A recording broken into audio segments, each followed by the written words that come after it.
Sir Salimullah medical college ও হাসপাতালের সামনে খুনের ঘটনায় অস্ত্রসহ 4 জন গ্রেফতার।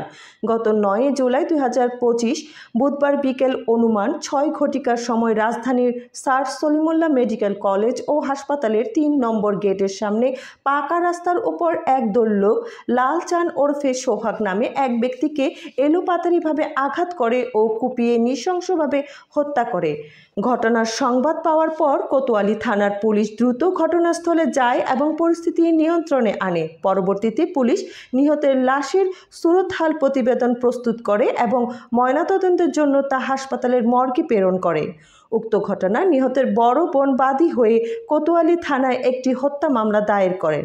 পুলিশ ঘটনাস্থলে সিসিটিভির ফুটেজ সংগ্রহ করে এবং রাজধানীর বিভিন্ন স্থানে অভিযান চালনা করে এজাহার নামীয় আসামি মাহমুদুল হাসান মহিন তারেক রহমানকে গ্রেফতার করে। এই সময় গ্রেফতারকৃত আসামি তারেক রহমান রবিনের হেফাজত হতে একটি বিদেশি পিস্তল উদ্ধার করা হয়। প্রাথমিকভাবে জানা যায় ব্যবসায়িক দ্বন্দ্ব এবং পূর্ব শত্রুতার জের ধরে উক্ত ঘটনা সংঘটিত হয়। ঘটনার প্রকৃত কারণ অনুসন্ধানে এবং ঘটনার সাথে জড়িত অন্যান্যদের গ্রেফতারে পুলিশ অভিযান অব্যাহত রয়েছে। উল্লেখ্য, এই ঘটনায় জড়িত থাকার অভিযোগে র্যাব কর্তৃক আরও 2 জনকে গ্রেফতার করা হয়েছে। এই নিয়ে মোট 4 জনকে গ্রেফতার করা হলো। গ্রেফতারকৃতদের বিরুদ্ধে আইনগত ব্যবস্থার প্রক্রিয়াধীন রয়েছে। এই বিষয়টি নিশ্চিত করেছেন ঢাকা মেট্রোপলিটন পুলিশ।